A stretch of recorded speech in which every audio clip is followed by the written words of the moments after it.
الحمدللہ حضرت الجلالہ والصلاة والسلام علی خاتم الرسالہ اما بعد۔ آج ہم جس موضوع پر گفتگو کرنا چاہتے ہیں وہ موضوع ہے قربانی کا گوشت اور اس کی تقسیم۔ قربانی کا گوشت ایک بابرکت کھانا ہے، اس کو کھانا چاہیے، استعمال کرنا چاہیے۔ سرکار دو عالم صلی اللہ علیہ وسلم نے خود قربانی کے گوشت کو نوش فرمایا ہے۔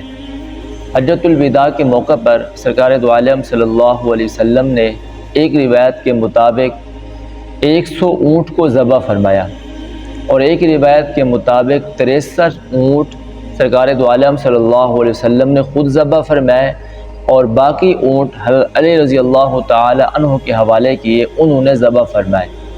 اور جب قربانی ہو گئی تو پھر سرکار دو عالم صلی اللہ علیہ وسلم نے حضرت علی کو حکم دیا کہ اے علی، ان 100 اونٹوں میں سے ہر اونٹ سے تھوڑا تھوڑا گوشت لے لیں، اور اس گوشت کو لے کر ہانڈیا میں ڈالیں اور اس کو پکائیں۔ تو حضرت علی رضی اللہ تعالیٰ عنہ نے 100 اونٹوں سے گوشت کو لیا اور پھر اس کو پکایا۔ جب پک گیا تو سرکار دو عالم صلی اللہ علیہ وسلم کی خدمت میں پیش کیا گیا۔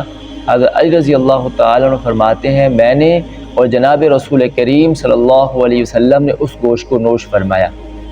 معلوم ہوا قربانی کا گوشت استعمال کرنا چاہیے، خود کھانا چاہیے، کیونکہ آپ صلی اللہ علیہ وسلم نے قربانی کے ہر اونٹ کے سے جو ہے آپ صلی اللہ علیہ وسلم نے گوشت لینے کا حکم فرمایا۔ اگر صرف گوشت کھانا ہی مقصود ہوتا تو پھر ایک اونٹ سے بھی گوشت لیا جا سکتا تھا، لیکن آپ صلی اللہ علیہ وسلم نے تمام اونٹوں سے تھوڑا تھوڑا گوشت لیا اور خود نوش فرمایا۔ حضرت عائشہ صدیقہ رضی اللہ تعالی عنہ سے روایت ہے، آپ فرماتی ہیں کہ ہم مدینہ منورہ میں قربانی کے گوشت کو ہم نمک لگا کر رکھ دیا کرتی تھی، اور پھر آپ صلی اللہ علیہ وسلم کی خدمت میں قربانی کا گوشت پیش کیا جاتا تھا، اور آپ صلی اللہ علیہ وسلم قربانی کے گوشت کو نوش فرمایا کرتے تھے۔ تو قربانی کا گوشت کھانا یہ بھی ایک سنت عمل ہے۔ اور قربانی کے دن یعنی عید الاضحیٰ کے دن اگر ہو سکے تو سب سے پہلے قربانی کا گوشت ہی کھایا جائے، کیونکہ آپ صلی اللہ علیہ وسلم کے متعلق فقہاء نے لکھا ہے کہ آپ عید الاضحیٰ کے دن سب سے پہلے قربانی کا گوشت ہی نوش فرمایا کرتے تھے، اور آپ ترغیب بھی دیا کرتے تھے کہ سب سے پہلے قربانی کا گوشت ہی کھانا چاہیے۔ البتہ اگر کوئی مریض ہے یا قربانی نہیں کر رہے یا قربانی کے گوشت کو دیر ہے تو اس سے پہلے بھی کسی چیز کا کھانا شریعت نے اس کو بھی منع نہیں فرمایا۔ تو اس سے معلوم ہوا قربانی کا گوشت خود بھی کھایا جا سکتا ہے۔ قرآن کریم کی اس آیت میں اللہ تعالیٰ نے فرمایا فَقُلُوا مِنْهَا، قربانی کے گوشت سے تم خود بھی کھاؤ، وَأَطْعِمُوا الْقَانِعَ وَالْمُعْتَرَ، اور قانع کو بھی کھلاؤ اور معتر کو بھی کھلاؤ۔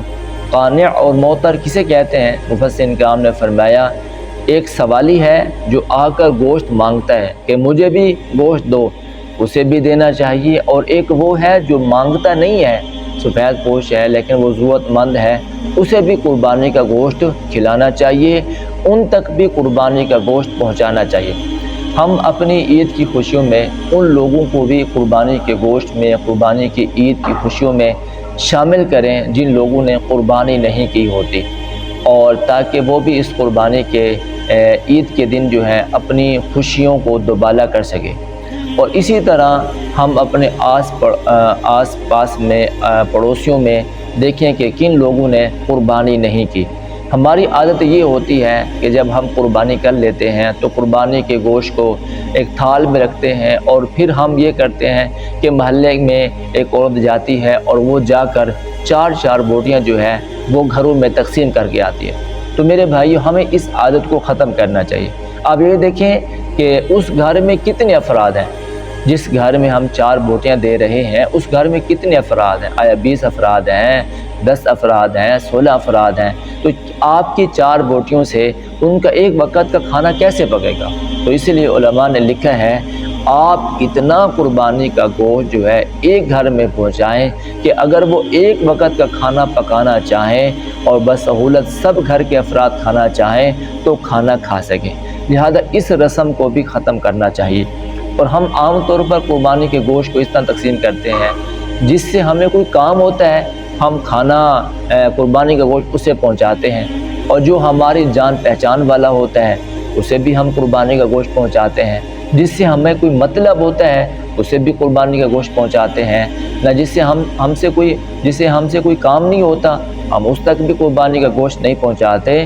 شریعت نے اس چیز پر زور دیا ہے اور فتاوی عالمگیری میں لکھا ہے قربانی کے گوشت کے 3 حصے کریں، ایک حصہ اپنے لیے رکھیں خود استعمال کریں، اور ایک حصہ اپنے رشتہ داروں کے لیے رکھیں ان کو دیں تاکہ وہ بھی قربانی کا گوشت کھا سکیں، اور ایک حصہ شریعت نے اس پر زور دیا ہے کہ آپ ایک حصہ غرباء کے لیے، یتیموں کے لیے، مسکینوں کے لیے اور بیواؤں کے لیے نکالیں اور ان کو بھی قربانی کا گوشت پہنچائیں۔